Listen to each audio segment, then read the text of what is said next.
Bueno, egunon, gaur onartu ditugun zenbait erabakiren berri emango dizuet jarraian. Lehenengo eta behin, hurbileko janarien eta edarien salmentarekin zerikusia duen dekretu bat onartu dugu, gobernu batzordean. Dekretu hau 3 sailen artean aurkeztua izan da, ekonomiaren garapen, jasangarritasun eta ingurumen saila, osasun saila eta turismo eta merkataritza eta kontsumo saila.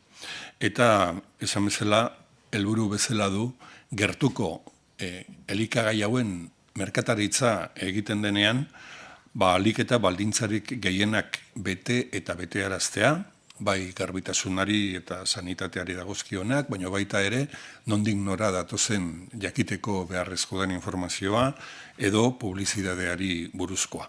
Eta hori guztia arautuko du dekretu honek. 2 helburu nagusi ditu. Lehenengoa da, merkatura iritsiko den produktu horren inguruan, bete behar diren baldintza guztiak behar dan bezala jasota eta arautua geratzea, eta bestetik garantia edo berme bat izatea baita ere, merkatu txikietan edo aurrez aurreko salmentan produktu horiek erosi nahi dituen herritarrarentzat. Beraz, helburua da ekoizlea, elikagaiak eta edariak aurrez aurreko salmentarako sortzen dituen ekoizle horren egoera ekonomikoari laguntzea batetik, eta horretarako behar beharrezkoa da produktu horiek merkatura modurik egokienean iritsi daitezen behar diran arauak jartzea, eta hori da bide bezala eta helburu bezala ikusten duguna landa ingurunearen garapenari laguntzeko. El Consejo de Gobierno ha aprobado un decreto a propuesta de los Departamentos de Desarrollo Económico, Sostenibilidad y Medio Ambiente, el Departamento de Salud y el de Turismo, Comercio y Consumo, que regula las condiciones higiénico-sanitarias, las condiciones de trazabilidad y de etiquetado y publicidad que deben observar los alimentos comercializados a través de la venta de proximidad. El objetivo principal es incentivar esta venta de proximidad y ayudar con ello a mejorar los resultados económicos de productores y productoras, y también el apoyo a las zonas rurales donde se producen estos productos.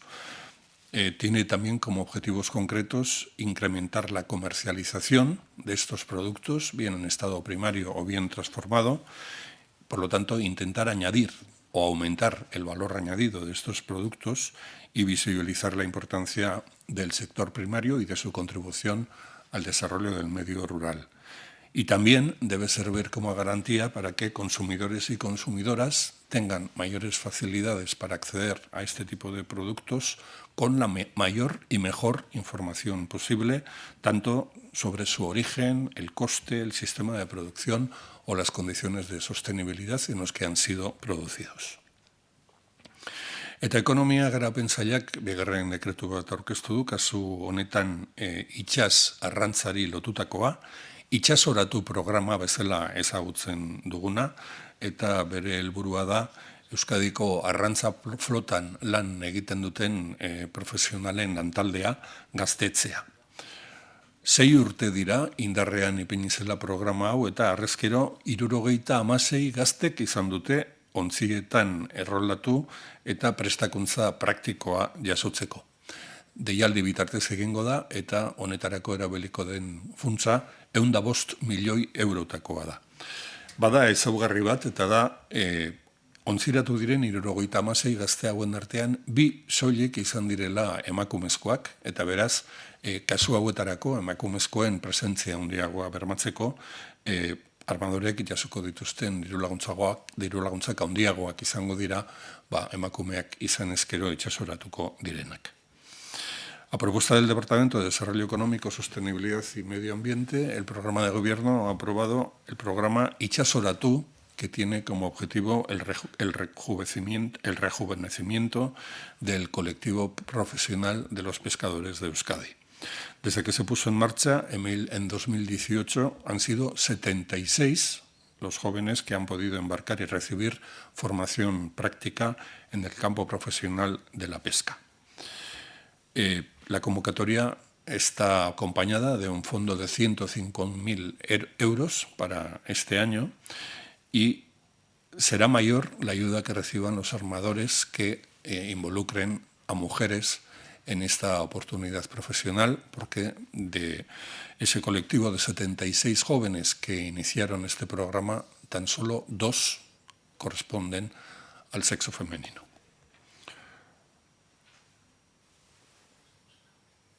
Eta beste lantalde profesional bati begira, eta kasu honetan garraio sailaren eskutik, jarduera profesionala uzten duten garraio publikoko sektoreko profesionalei laguntzeko agindua onartu da gaur. 450.000 euroko aurrekontua du, eta bere hartzaileak edo onuradunak izango dira 63-64 urte bete eta lana uzteko erraztasuna bilatzen dutenak edo ezintasun iraunkor absolutua dutenak. De cara a otro ámbito profesional, como es el de los profesionales del sector del transporte público, a propuesta del Departamento de Transportes hemos aprobado una orden de apoyo económico que busca atender a aquellas personas que tengan que cesar en su actividad, bien por razones de edad o por incapacidad. En este caso también se trata de un programa destinado a rejuvenecer las plantillas profesionales de conductores y contará este año con una dotación de 450.000 euros. Y como he dicho, está dirigido a transportistas que tengan entre 63 y 64 años y decidan abandonar su actividad profesional o a aquellos que tengan reconocida una incapacidad permanente absoluta. Osasun sailaren eskutik beste bi gai onartu ditugu gaurko kontseiluan, alde batetik irabazi asmorik ez duten gizarte ekimen elkarteentzako laguntzak, gaixoak eta haien familiak osatzen dituzten elkarteentzat pentsatuta dago deialdi hau, aurten 300.000 euroko zuzkidura izango du, eta helburua da esan bezala irabazi asmorik ez duten elkarte hauen funtzionamentua laguntzea, gaixoen kasuan eramangarriagoa izan dadin beraien egoera. Hemos aprobado, con respecto al Departamento de Salud, por un lado, las ayudas a asociaciones de iniciativa social sin ánimo de lucro en Euskadi. Se trata de asociaciones que están integradas por personas enfermas y sus familias, y el objetivo de la convocatoria es ayudar a mejorar la calidad de vida de estos colectivos. Este año contará con una dotación de 300.000 euros. Eta bestetik osasun arloarekin jarraituta ikerketa eta garapen proiektuei ematen zaien diru laguntza deialdia ere onartu da, eta aurten 6 milioi euroko zuzkidura izango du. Deialdi honen helburua da ikerketa hauei esker, ikerketa hau sustatzea eta ikerketa honi esker pertsonen osasuna hobetzea eta osasun sistemaren jarduna ere hobetzea bide batez. Y la segunda convocatoria correspondiente al Departamento de Salud que hemos aprobado hoy es el de la convocatoria de ayudas a proyectos de investigación y desarrollo en salud, que contará con una dotación de 6 millones de euros, 200.000 más que el año pasado, y su objetivo es contribuir a través de la investigación a mejorar la salud de las personas y el desempeño del sistema sanitario. Bestetik, bi diru laguntza onartu ditugu gaur, Ekialde Hurbileko palestinar iheslariei laguntzeko, eta diru laguntza honen hartzailea izango da UNRWA elkartea. Honen bitartez bideratuko ditugu laguntza hauek. Guztira 1 milioi bat euroko partida bat da. Esan zuen, igazko martxoan Urkullu lehendakariak larrialdi honi erantzuna ematen, aleginduko ginela Euskaditik eta Eusko Jaurlaritzatik, eta ikusirik Gazako krisi humanitarioaren larritasuna gero eta handiagoa dela, eta palestinarrek Jordanian bizi duten babes egoera ere larritzen ari dela, egoki eta beharrezko ikusi dugu diru laguntza berri hau bideratzea. Esan bezala, 1 milioi bat euro izango da, 1,5 milioi bideratuko da larrialdiko osasun zerbitzuak bermatzeko, eta beste milioi erdia bideratuko da lanbide heziketako programak sustatzeko. Esan bezala, kasu guztietan, UNRWA agentziaren bitartez. En el Consejo de Gobierno hemos aprobado conceder 2 subvenciones por un valor total de 1 millón de euros a la Agencia de Naciones Unidas, UNRWA, que tiene como objetivo ayudar a sobrellevar la situación que padecen los palestinos en la Franja de Gaza y también en los países vecinos, especialmente en Jordania. El lehendakari Urkullu anunció el año pasado que desde Euskadi se iba a dar una respuesta a esta emergencia. Lo hemos hecho a lo largo del año 2023 y volvemos a hacerlo este año 2024 ante la gravedad de la crisis humanitaria que están viviendo los ciudadanos palestinos en Gaza y también como consecuencia del alargamiento de esta situación que está haciendo que los palestinos y palestinas que residen en Jordania se encuentren también en una situación apurada. El objetivo de la subvención es, por un lado, garantizar a la población palestina los servicios sanitarios que necesitan de forma urgente y, por otro, ayudar a su formación profesional. Y, como he dicho, en los 2 casos se va a realizar a través de la agencia UNRWA. Eta azkenik, kultura sailari dagokio, eta dokumentuko kudeaketa integralaren legeak jasotako aurre ikuspen bat betez, artxiboen eta dokumentu ondarearen kontseilua sortzea erabaki dugu eta sorrera horrek behar dituen arauak finkatu ditugu. Esan bezala, 2022an onartu genuen legean dago jasota kontseilu honen sorrera, eta gaur arautu dugu bere sorrera, bere funtzionamentua eta bere osaketa. 18 kidek osatuko dute eta aholkularitza lan bat egingo du, bertan parte hartuko dutelarik disiplina ezberdinetako profesionalek eta baita ere euskal erakunde ezberdinetako ordezkariek ere. Finalmente, a propuesta del Departamento de Cultura, hemos aprobado un decreto por el que se normaliza la creación del Consejo de Archivos y Patrimonio Documental de Euskadi. La creación de este órgano estaba prevista en la Ley de Gestión Documental Integral que aprobó el Parlamento Vasco el año 2022 y mediante el decreto hoy aprobado lo que hemos hecho es proceder a su creación, definir sus funciones y decidir también las instituciones y personas que integrarán dicho consejo. Tendrá 18 miembros, es un consejo asesor y multidisciplinar. Su función es la de asesorar al Sistema Vasco de Archivos y estará compuesto por representantes de las instituciones vascas y también por personas expertas en el ámbito de los archivos.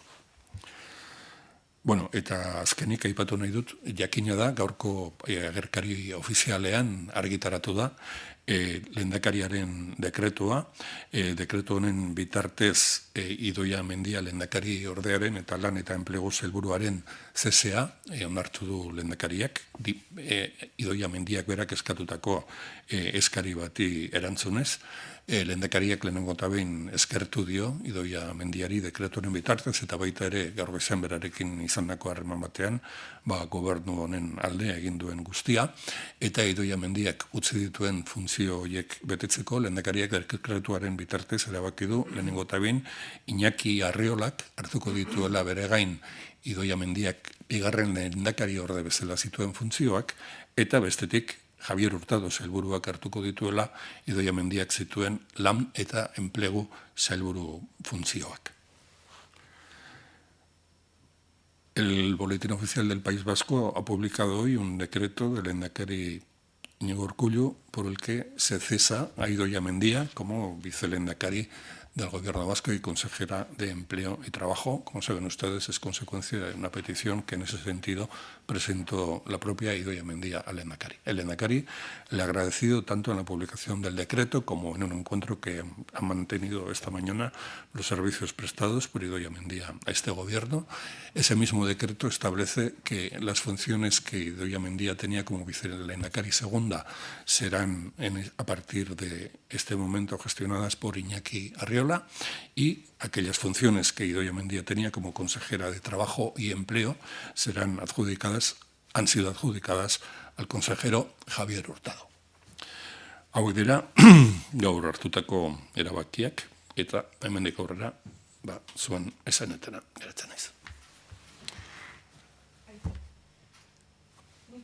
Vale, bueno, yo quería preguntarle sobre la reflexión y posterior decisión de Pedro Sánchez, que en las últimas horas, en las diferentes entrevistas que ha dado, ha hablado de llevar a cabo una regeneración democrática. No sé si el gobierno vasco echa en falta más concreción. Y también quería preguntarle si el lehendakari Urkullu fue uno de los que intercambió algún mensaje con Sánchez durante esos 5 días, y en ese caso, ¿qué mensajes cruzaron?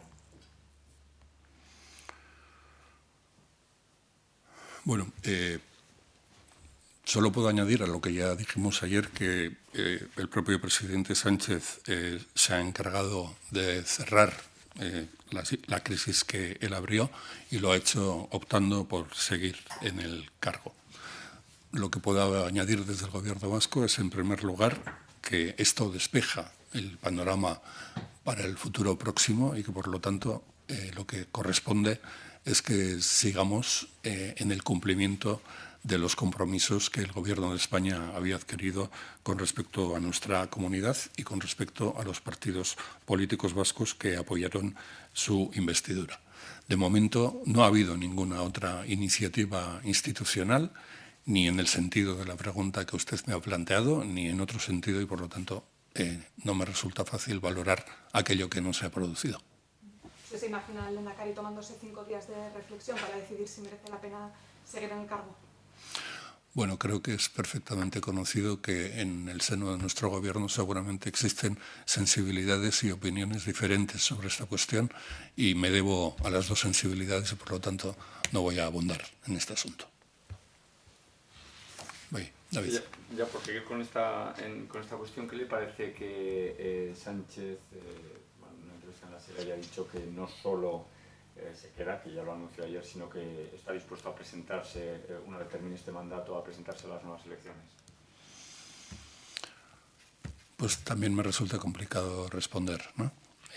Que yo sepa, no nos encontramos ante un panorama electoral, y no me corresponde a mí valorar las intenciones que Pedro Sánchez pueda tener como candidato del Partido Socialista Obrero Español. Y redundando la pregunta de mi compañera, el lehendakari, una vez que tomó ayer la decisión, el presidente se ha comunicado con él, ha enviado algún mensaje. Que yo sepa, no.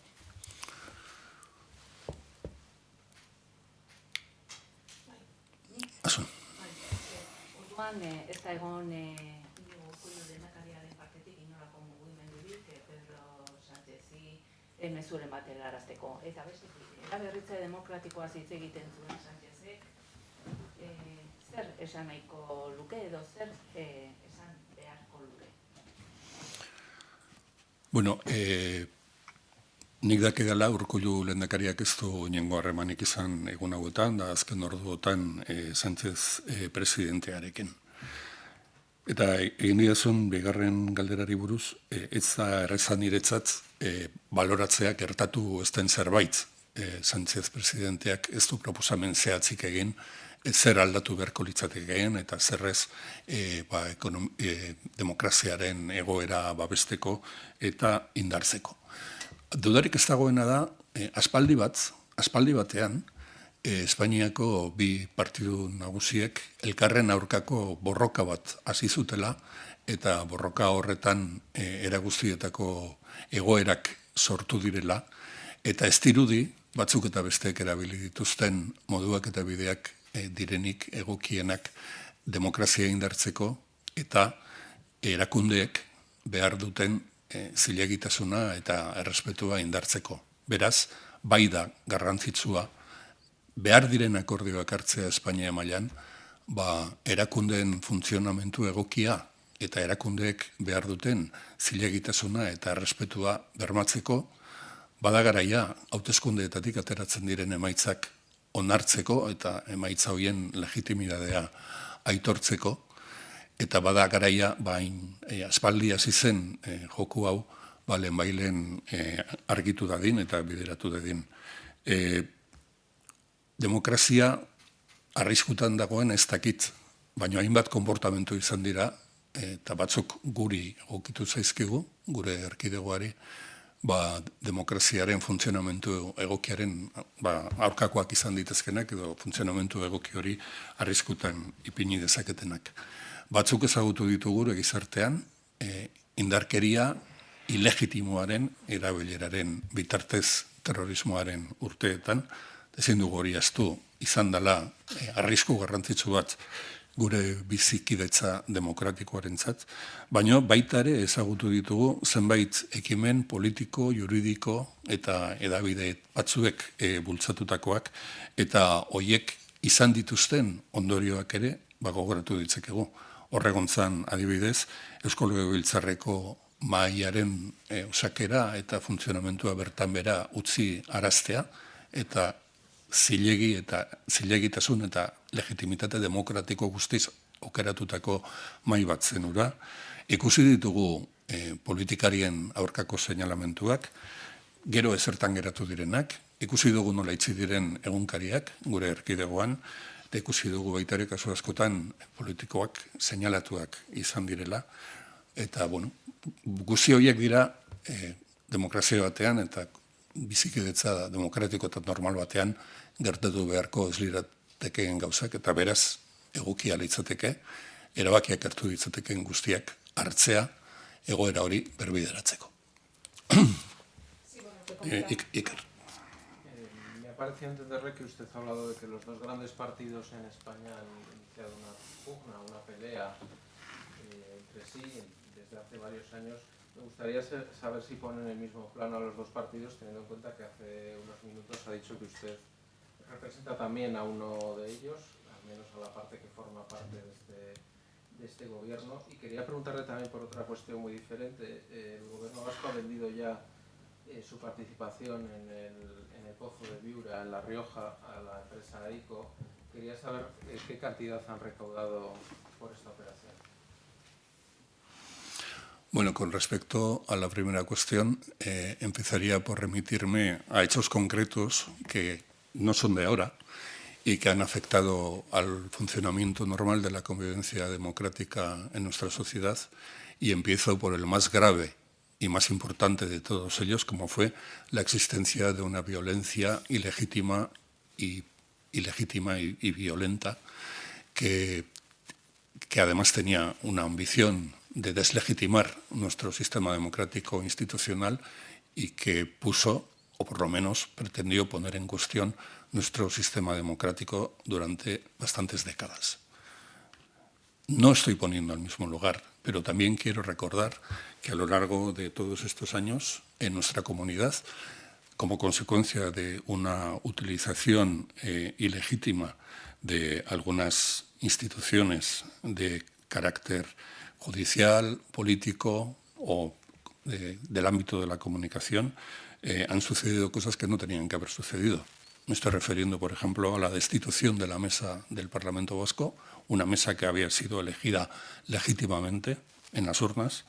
Me estoy refiriendo también a señalamientos que algunos políticos y políticas han sufrido. Me estoy refiriendo a procedimientos judiciales que han quedado en nada. Me estoy refiriendo al cierre de 2 periódicos en nuestra comunidad, o me estoy refiriendo también a señalamientos políticos y personales de los que muchos de nuestros representantes han sido objeto. Son situaciones que no son de ahora, hace más de una década que comenzaron a producirse y que no se tenían que haber producido. Sería bueno, por lo tanto, que quienes tienen la capacidad de evitar estas situaciones adoptaran las medidas correspondientes para que estas actuaciones que han podido perjudicar al funcionamiento normal de la convivencia y de las instituciones no se repitieran. Y no les sé precisar, porque no he tenido acceso a esa información y ha sido objeto de comentario en el Consejo de Gobierno, en qué términos se ha producido la venta de esta explotación de gas o de la participación del Gobierno en esta explotación de gas.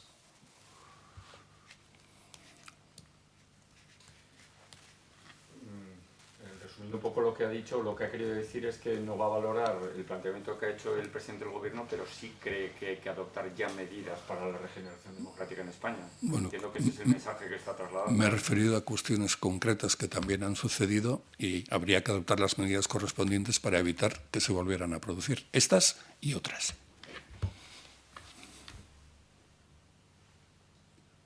Por lo tanto, sí que apoya o emplaza a Pedro Sánchez a llevar a cabo esa regeneración democrática de la que ha hablado en una buena entrevista. Bueno, he dicho que no me atrevo a valorar esas palabras porque desconozco cuál es la propuesta concreta que el presidente Sánchez puede realizar. Pero sí ve necesario algún movimiento. Creo que hay un amplio consenso en las diferentes instituciones y en el ámbito social y político para que se adopten medidas que favorezcan un mejor funcionamiento de la democracia en nuestro país y una mejor convivencia entre personas y credos políticos diferentes.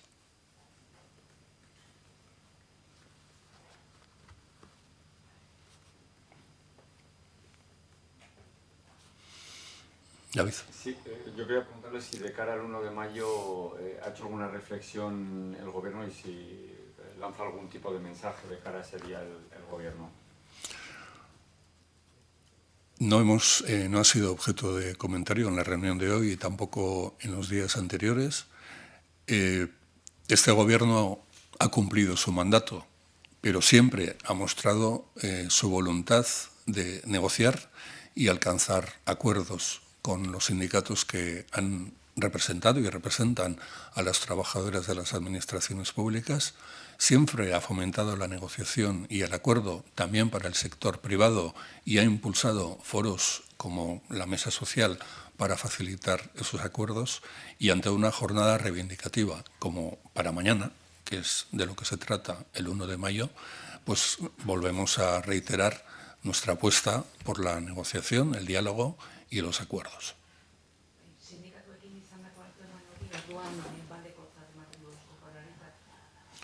Bueno, Eusko Jaurlaritzak eta nik bakarrik hitz egin dezaket azkeneko agintaldi honetaz. Eusko Jaurlaritzak etengabe sustatu du langile publikoen ordezkari diren sindikatuekin elkarrizketa eta negoziazioa akordiotara iristeko. Eta gauza bera egin du sektore pribaturako eta horretarako bideratu ditu organo ezberdinak, elkarrizketa hori, dialogo hori eta akordio horiek posible izan daitezen. Hortik aurrera, ez dugu beste gogoetarik egin biharko egunaren aurrean, baina ulertzen dugu biharkoa reivindikazio egun bat dela, mundu osoko langileen izenean egiten dena, eta guk ere bat egiten dugu elkarrizketa eta negoziazioaren bidearekin akordioak lortzea posible izan da den.